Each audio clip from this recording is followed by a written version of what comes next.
મારા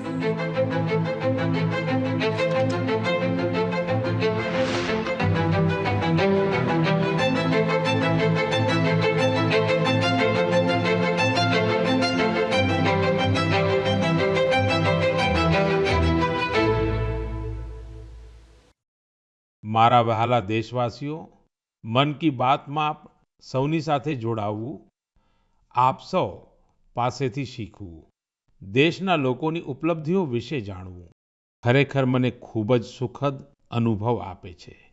એકબીજા સાથે પોતાની વાતો શેર કરતા, પોતાની મન કી બાત કરતા આપણને ખબર જ ના પડી કે આ કાર્યક્રમના 125 એપિસોડ પૂરા થઈ ગયા। આજે આ કાર્યક્રમનો 126મો એપિસોડ છે અને આજના દિવસ સાથે કેટલીક વિશેષતાઓ પણ જોડાયેલી છે। આજે ભારતની બે મહાન વિભૂતિઓની જયંતિ છે। હું વાત કરી રહ્યો છું શહીદ ભગતસિંહ અને લતા દીદીની। મિત્રો, અમર શહીદ ભગતસિંહ દરેક ભારતવાસી, ખાસ કરીને દેશના યુવાનો માટે એક પ્રેરણાપુંજ છે। નિર્ભયતા તેમના સ્વભાવમાં કૂટી-કૂટીને ભરેલી હતી। દેશ માટે ફાંસીના માંચડે ચડતા પહેલા ભગતસિંહજીએ અંગ્રેજોને એક પત્ર પણ લખ્યો હતો। તેમણે કહ્યું હતું કે હું ઈચ્છું છું કે તમે મારી અને મારા મિત્રો સાથે યુદ્ધ કેદી જેવો વ્યવહાર કરો। એટલા માટે અમારો જીવ ફાંસીથી નહીં, સીધી ગોળી મારીને લેવામાં આવે। આ તેમના અદમ્ય સાહસનું પ્રમાણ છે। ભગતસિંહજી લોકોની પીડા પ્રત્યે પણ ખૂબ સંવેદનશીલ હતા અને તેમની મદદ કરવા હંમેશા આગળ રહેતા। હું શહીદ ભગતસિંહજીને આદરપૂર્વક શ્રદ્ધાંજલિ અર્પણ કરું છું। મિત્રો, આજે લતા મંગેશકરની પણ જયંતિ છે। ભારતીય સંસ્કૃતિ અને સંગીતમાં રુચિ રાખનાર કોઈ પણ તેમના ગીતોને સાંભળીને અભિભૂત થયા વગર રહી ના શકે। તેમના ગીતોમાં એ બધું જ છે જે માનવીય સંવેદનાઓને ઝંઝોળી નાખે। તેમને દેશભક્તિના જે ગીતો ગાયા, તે ગીતોથી લોકો ખૂબ પ્રેરિત થયા છે। ભારતની સંસ્કૃતિ સાથે પણ તેમનો ઊંડો લગાવ હતો। હું લતા દીદીને હૃદયથી મારી શ્રદ્ધાંજલિ પ્રગટ કરું છું। મિત્રો, લતા દીદી જે મહાન વિભૂતિઓથી પ્રેરિત હતા, તેમાંના વીર સાવરકર પણ એક છે, જેમને તેઓ તાત્યા કહેતા હતા। તેમણે વીર સાવરકરજીના ઘણા ગીતોને પણ પોતાના સૂરોમાં પરોવ્યા। લતા દીદી સાથે મારો સ્નેહનો જે બંધન હતો, તે હંમેશા કાયમ રહ્યો। તેઓ મને ભૂલ્યા વગર દર વર્ષે રાખડી મોકલતા હતા। મને યાદ છે, મરાઠી સુગમ સંગીતની મહાન હસ્તી સુધીર ફડકેજીએ સૌથી પહેલા લતા દીદી સાથે મારો પરિચય કરાવ્યો હતો અને મેં લતા દીદીને કહ્યું કે મને તમારા દ્વારા ગવાયેલું અને સુધીરજી દ્વારા સંગીતબદ્ધ ગીત જ્યોતિ કલશ છલકે ખૂબ ગમે છે। મિત્રો, તમે પણ મારી સાથે તેનો આનંદ માણો।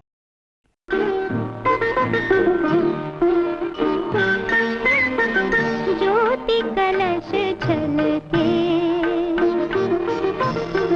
ज्योति कलश छलके, ज्योति कलश छलके, ज्योति कलश छलके। वे गुलाबी लाल सुनहरे रंग दल बादल के, ज्योति कलश छलके। મારા વહાલા દેશવાસીઓ, નવરાત્રિના આ સમયમાં આપણે શક્તિની ઉપાસના કરીએ છીએ। આપણે નારી શક્તિનો ઉત્સવ મનાવીએ છીએ। બિઝનેસથી લઈને સ્પોર્ટ્સ સુધી અને એજ્યુકેશનથી લઈને સાયન્સ સુધી તમે કોઈ પણ ક્ષેત્ર લઈ લો, દેશની દીકરીઓ દરેક જગ્યાએ પોતાનો ઝંડો ફરકાવી રહી છે। આજે તેઓ આ પડકારોને પણ પાર કરી રહી છે, જેમની કલ્પના કરવી પણ મુશ્કેલ છે। જો હું તમને આ સવાલ કરું કે શું તમે સમુદ્રમાં સતત 8 મહિના રહી શકો છો, શું તમે સમુદ્રમાં હલેસાવાળી હોડી એટલે કે પવનના વેગથી આગળ વધતી હોડીથી 50,000 કિલોમીટરની યાત્રા કરી શકો છો અને એ પણ ત્યારે જ્યારે સમુદ્રમાં હવામાન ગમે ત્યારે ખરાબ થઈ જાય? આવું કરતા પહેલા તમે 1000 વાર વિચારશો, પણ ભારતીય નૌસેનાની બે બહાદુર ઓફિસર્સે નાવિકા સાગર પરિક્રમા દરમિયાન આવું કરી બતાવ્યું છે. તેમણે બતાવ્યું છે કે સાહસ અને દ્રઢ સંકલ્પ શું હોય છે. આજે હું મન કી બાતના શ્રોતાઓને આ બે બહાદુર ઓફિસર્સ સાથે મળાવવા માંગુ છું. એક છે લેફ્ટનન્ટ કમાન્ડર દિલના અને બીજા છે લેફ્ટનન્ટ કમાન્ડર રૂપા. આ બંને ઓફિસર્સ આપણી સાથે ફોન લાઈન પર જોડાયેલા છે. હલો. Hello sir. નમસ્કાર જી. नमस्कार सर. તો મારી સાથે લેફ્ટનન્ટ કમાન્ડર દિલના ને લેફ્ટનન્ટ કમાન્ડર રૂપા બંને છો તમે સાથે? जी सर बनने छी. ચાલો આપ બંનેને નમસ્કારમ અને વણક્કમ. वणक्कम सर. नमस्कारम सर. અચ્છા, સૌથી પહેલા તો દેશવાસીઓ તમારા બંને વિશે સાંભળવા માંગે છે. તમે જરા જણાવો. સર હું લેફ્ટનન્ટ કમાન્ડર દિલના છું અને ઇન્ડિયન નેવીમાં લોજિસ્ટિક્સ કેડરથી છું. સર હું નેવીમાં 2014માં કમિશન થઈ હતી સર, અને હું કેરળમાં કોડિકોડથી છું. સર મારા ફાધર આર્મીમાં હતા અને મારા મધર હાઉસવાઈફ છે. મારા હસબન્ડ પણ ઇન્ડિયન નેવીમાં ઓફિસર છે સર, અને મારી સિસ્ટર એનસીસીમાં નોકરી કરે છે. જય હિન્દ સર. હું લેફ્ટનન્ટ કમાન્ડર રૂપા છું અને મેં નેવી 2017માં નેવલ આર્મામેન્ટ ઇન્સ્પેક્શન કેડરમાં જોઈન કર્યું છે. અને મારા ફાધર તમિલનાડુથી છે અને મારા મધર પોંડિચેરીથી છે. મારા ફાધર એરફોર્સમાં હતા સર. એકચ્યુઅલી ડિફેન્સ જોઈન કરવા માટે મને તેમનાથી જ પ્રેરણા મળી અને મારા મધર હોમ મેકર હતા. અચ્છા દિલના અને રૂપા, હું તમારાથી એ જાણવા માંગીશ કે તમારી જે સાગર પરિક્રમામાં તમારો જે એક્સપિરિયન્સ રહ્યો દેશ એ સાંભળવા માંગે છે. અને હું પાક્કું માનું છું કે આ કોઈ સરળ કામ નથી. ઘણી મુશ્કેલીઓ આવી હશે, ઘણી મુશ્કેલીઓ તમારે પાર કરવી પડી હશે. જી સર, હું તમને એ કહેવા માંગુ છું કે લાઈફમાં સર એકવાર આપણને એવો મોકો મળે છે જે આપણી જિંદગી બદલી નાખે છે સર. ને આ સરકમ નેવિગેશન એ અમારા માટે એવી જ એક ઓપોર્ચ્યુનિટી હતી જે ઇન્ડિયન નેવી અને ઇન્ડિયન ગવર્મેન્ટે અમને આપી છે. અને આ એક્સપિડિશનમાં અમે લગભગ 47,500 કિલોમીટર સેલ કર્યું સર. ઓક્ટોબર 2024ના રોજ ગોવાથી નીકળ્યા ને 29મી મે 2025ના રોજ પાછા આવ્યા અને એક્સપેડિશન અમને કમ્પ્લીટ કરવા માટે 238 દિવસ લાગ્યા સર. અને 238 દિવસ ખાલી અમે બંને જ હતા સર આ બોટ પર. અને સર આ એક્સપેડિશન માટે અમે 3 વર્ષની તૈયારી કરી. નેવિગેશનથી લઈને કમ્યુનિકેશન, ઇમરજન્સી ડિવાઇસીસને કેવી રીતે ઓપરેટ કરવા, ડાઇવિંગ કેવી રીતે કરવું, અને બોટમાં કોઈ પ્રકારની એમરજન્સી હોય જેમ કે મેડિકલ એમરજન્સી હોય તેને કેવી રીતે મેનેજ કરવી, એ બધા વિશે અમને ઇન્ડિયન નેવી ટ્રેનિંગ આપી સર. અને આ યાત્રામાં સૌથી મેમોરેબલ મોમેન્ટ હું કહેવા માંગુ છું સર કે અમે ભારતનો ઝંડો પોઈન્ટ નિમો પર ફરકાવ્યો સર. સર પોઈન્ટ નિમો વિશ્વના સૌથી રિમોટેસ્ટ લોકેશન પર છે સર.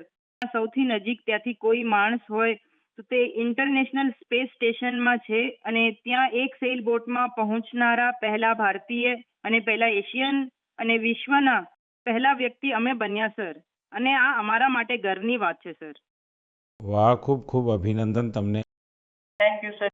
તમારા બહેનપણી પણ કંઈક કહેવા માંગતા હશે. સર હું એ કહેવા માંગુ છું કે આ સેલ બોટથી આ દુનિયાનું સરકમ નેવિગેશન જેમણે કર્યું છે તેમનો નંબર માઉન્ટ એવરેસ્ટ પહોંચનારાના નંબર કરતાં ઘણો ઓછો છે. અને એકચ્યુઅલી જે સેલ બોટથી એકલા જે સરકમ નેવિગેશન કરે છે તેમનો નંબર જે સ્પેસમાં ગયા છે તેમના નંબર કરતાં પણ ઘણો ઓછો છે. બરાબર છે. આટલી કોમ્પ્લેક્સ જર્ની માટે બહુ ટીમ વર્કની જરૂર હોય છે. અને ત્યાં તો ટીમમાં તમે બે જ ઓફિસર્સ હતા. તમે લોકોએ આને કેવી રીતે મેનેજ કર્યું?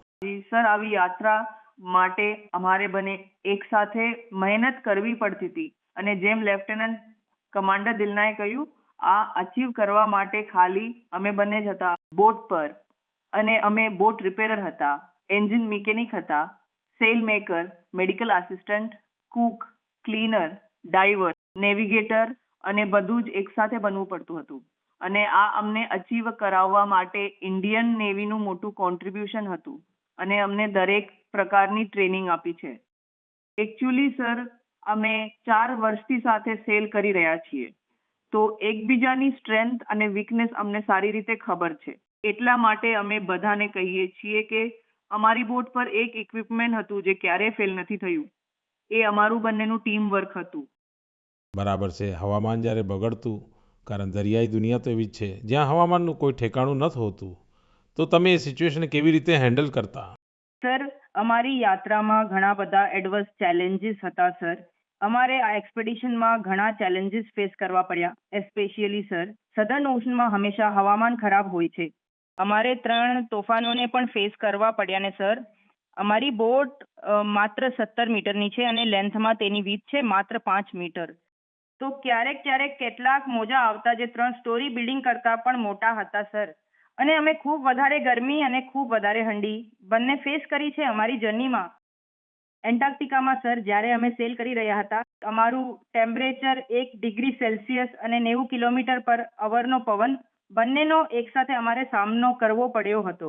અને ઠંડીથી બચવા માટે અમે 6 થી 7 લેયર કપડાં એક સાથે પહેરતા હતા અને આખો સધર્ન ઓશન અમે આવા 7 લેયર ઓફ ક્લોધિંગથી પાર કર્યો સર. અને ક્યારેક ક્યારેક અમે ગેસ્ટોલ લઈને અમારા હાથ ગરમ કરતા હતા સર. અને ક્યારેક એવી સિચ્યુએશન્સ પર આવતી જ્યારે પવન જરાય ના હોય અને અમે સેલ આખું નીચે કરીને ડ્રિફ્ટ થતા રહેતા. અને આવી સિચ્યુએશનમાં એકચ્યુઅલી સર અમારો પેશન્ટ ટેસ્ટ થતો. લોકોને સાંભળી નવાઈ લાગતી હશે કે દેશની દીકરીઓ આવા કષ્ટ ઉઠાવી રહી છે.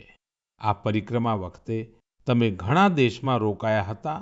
ત્યાંના લોકો તમને જોઈ શું વિચારતા હશે? એ એક્સપિરિયન્સ કેવો રહ્યો?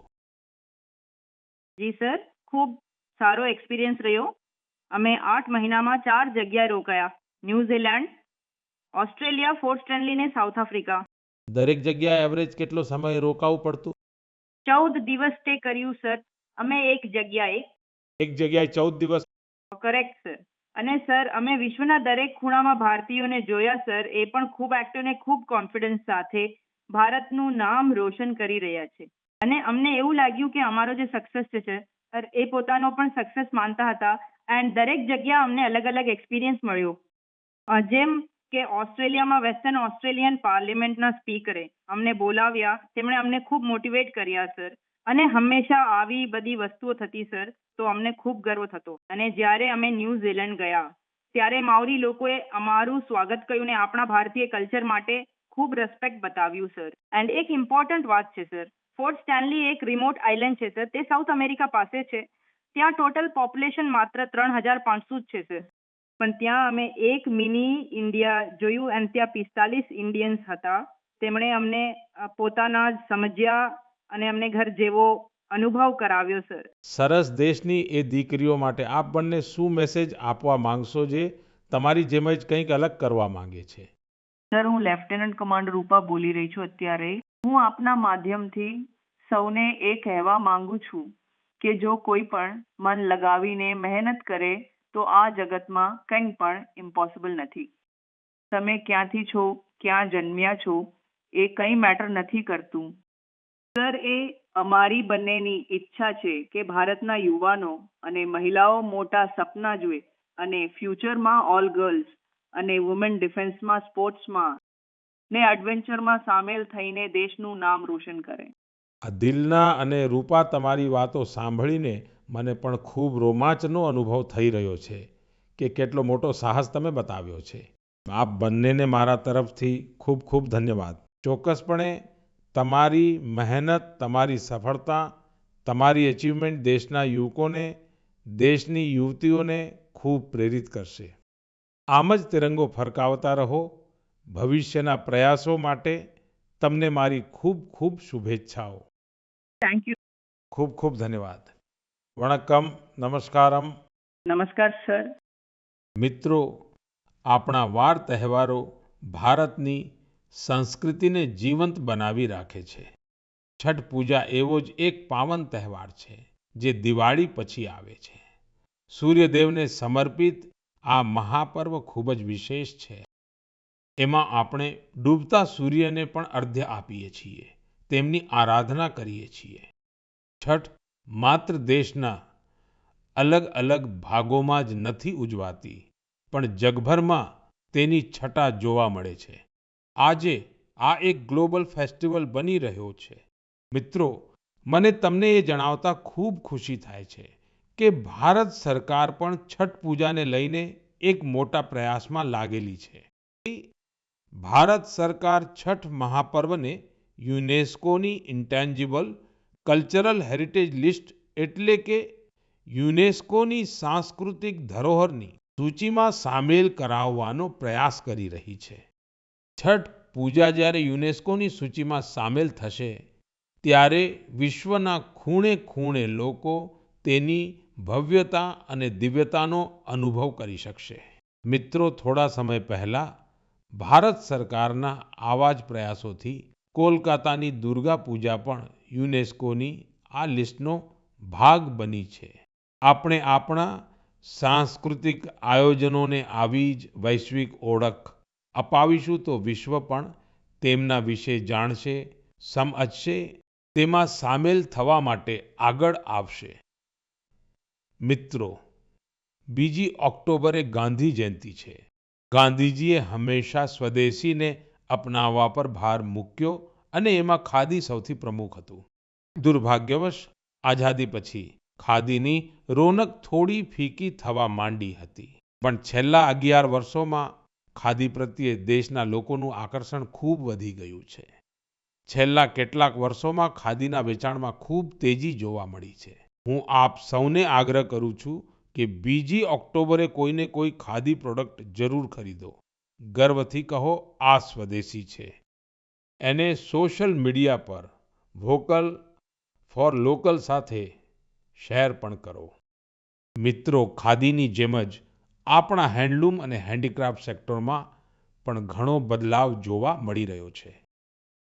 આજે આપણા દેશમાં એવા ઘણા ઉદાહરણો સામે આવી રહ્યા છે જે બતાવે છે કે જો પરંપરા અને ઇનોવેશનને એક સાથે જોડી દેવામાં આવે તો અદ્ભુત પરિણામો મળી શકે છે. જેમ કે એક ઉદાહરણ તમિલનાડુના યાર્ડ નેચરલ્સનું છે. અહીં અશોક જગદીશનજી અને પ્રેમ સેલ્વારાજજીએ કોર્પોરેટ નોકરી છોડી એક નવી શરૂઆત કરી. તેમણે ઘાસ અને કેળાના ફાઇબરથી યોગા મેટ બનાવ્યા, હર્બલ રંગોથી કપડાં રંગ્યા અને 200 પરિવારોને ટ્રેનિંગ આપીને તેમને રોજગાર આપ્યો. ઝારખંડના આશીષ સત્યવ્રત સાહુજીએ જોહારગ્રામ બ્રાન્ડ દ્વારા આદિવાસી વણાટ અને પરિધાનોને ગ્લોબલ રેમ્પ સુધી પહોંચાડ્યા છે. તેમના પ્રયાસોથી આજે ઝારખંડની સાંસ્કૃતિક ધરોહરને બીજા દેશોના લોકો પણ જાણવા લાગ્યા છે.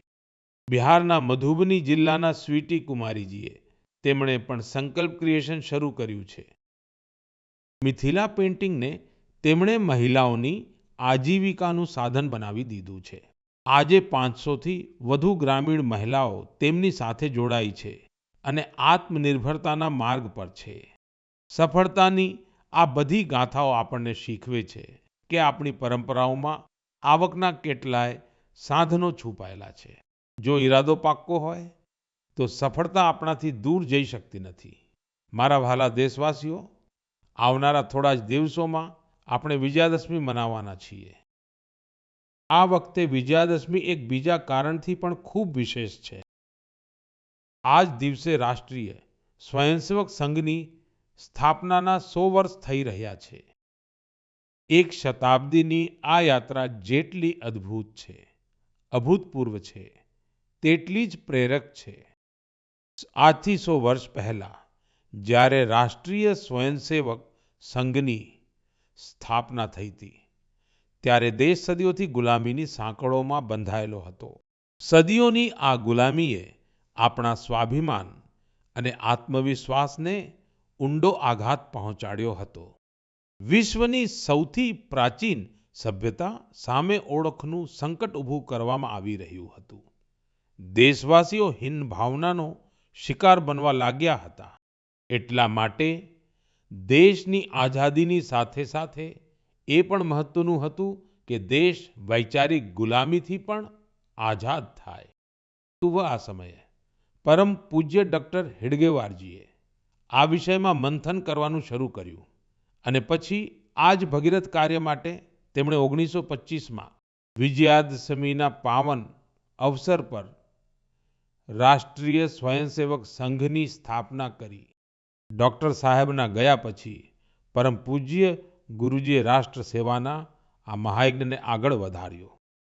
ये परम पूज्य गुरुजी कहता કે રાષ્ટ્રાય સ્વાહા ઇદમ રાષ્ટ્રાય ઇદમ નમ, એટલે કે આ મારું નથી, રાષ્ટ્રનું છે. આમાં સ્વાર્થથી ઉપર ઉઠીને રાષ્ટ્ર માટે સમર્પણનો ભાવ રાખવાની પ્રેરણા છે. ગુરુજી ગોલવલકરજીના આ વાક્ય લાખો સ્વયંસેવકોને ત્યાગ અને સેવાનો માર્ગ બતાવ્યો છે. ત્યાગ અને સેવાની ભાવના અને અનુશાસનની શીખ એ જ સંઘની સાચી તાકાત છે. આજે આરએસએસ 100 વર્ષથી થાક્યા વગર, રોકાયા વગર રાષ્ટ્ર સેવાના કાર્યમાં લાગેલું છે. એટલા માટે આપણે જોઈએ છીએ દેશમાં ક્યાંય પણ કુદરતી આફત આવે, આરએસએસના સ્વયંસેવકો સૌથી પહેલા ત્યાં પહોંચી જાય. લાખો લાખ સ્વયંસેવકોના જીવનના દરેક કર્મ, દરેક પ્રયાસમાં રાષ્ટ્ર પ્રથમ, નેશન ફર્સ્ટની આ ભાવના હંમેશા સર્વોપરી રહે છે. હું રાષ્ટ્ર સેવાના મહાયજ્ઞમાં પોતાને સમર્પિત કરી રહેલા દરેક સ્વયંસેવકને મારી શુભકામનાઓ અર્પણ કરું છું.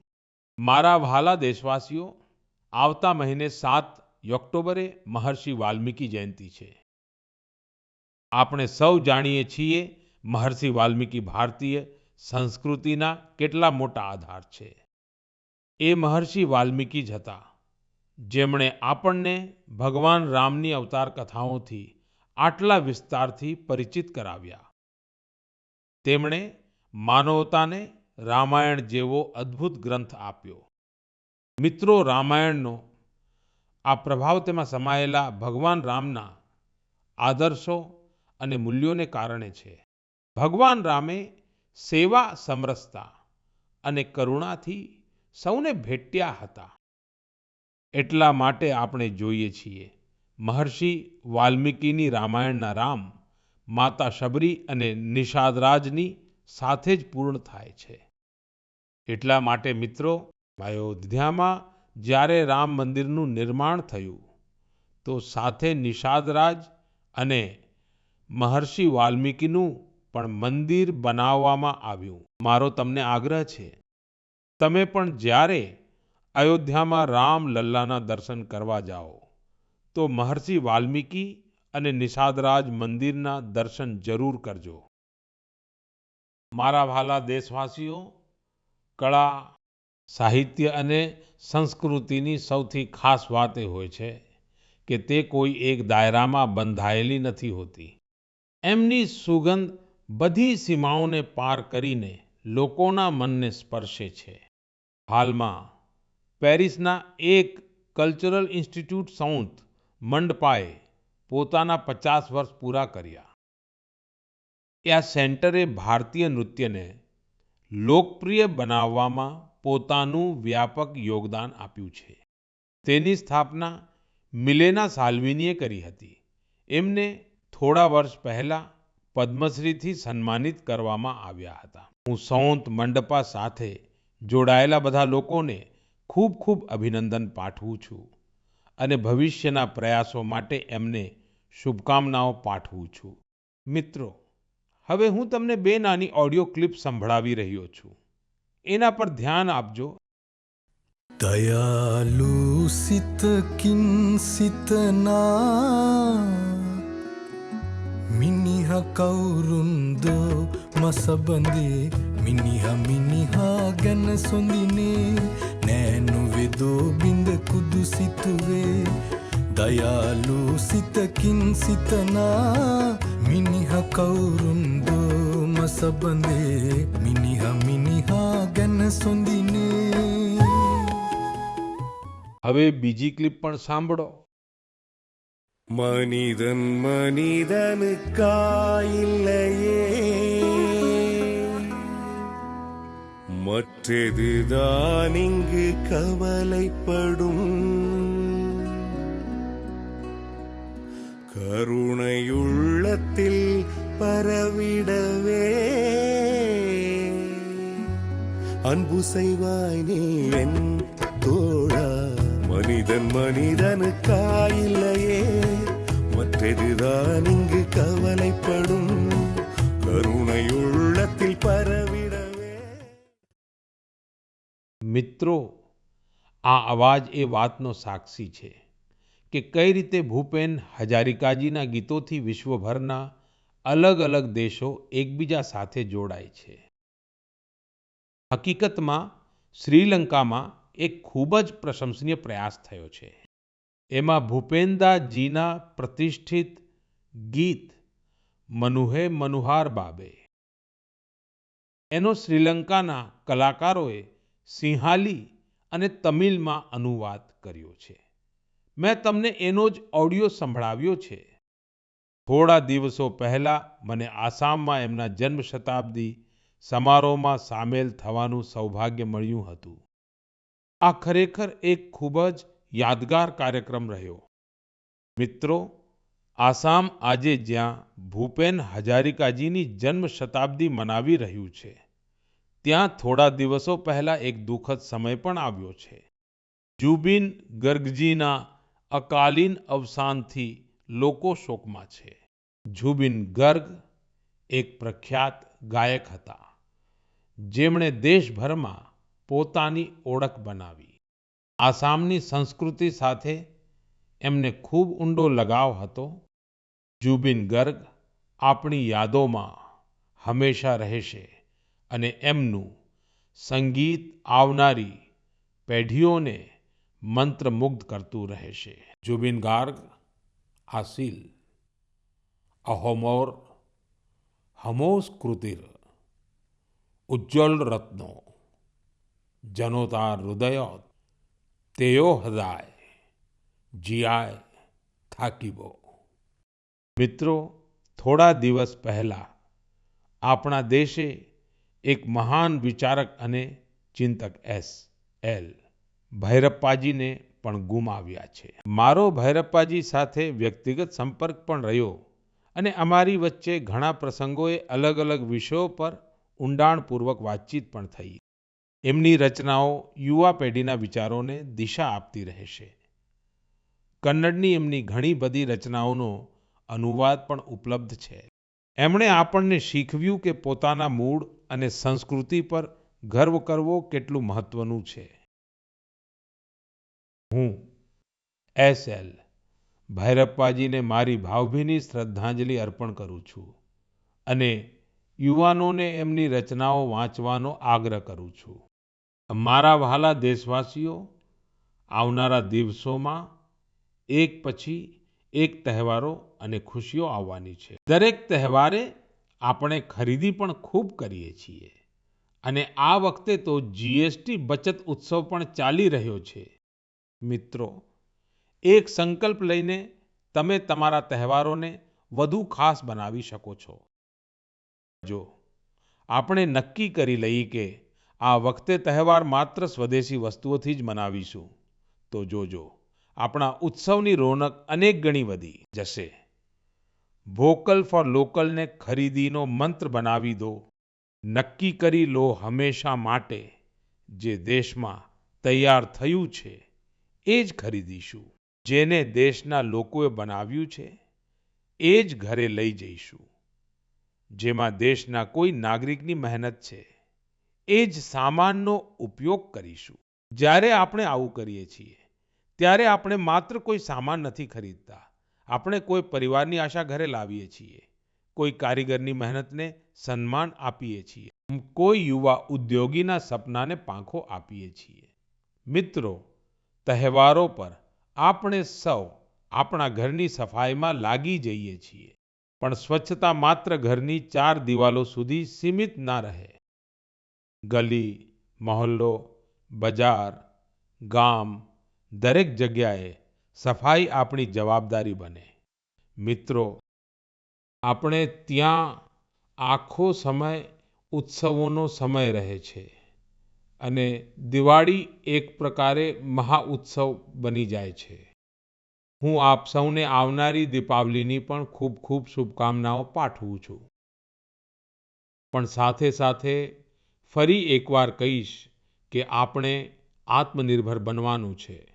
દેશને આત્મનિર્ભર બનાવીને જ રહેવાનું છે અને તેનો રસ્તો સ્વદેશીથી જ આગળ વધે છે. મિત્રો, મન કી બાતમાં આ વખતે આટલું જ. આવતા મહિને ફરી નવી ગાથાઓ અને પ્રેરણાઓ સાથે મુલાકાત લઈશ. ત્યાં સુધી આપ સૌને શુભકામનાઓ. ખૂબ ખૂબ આભાર.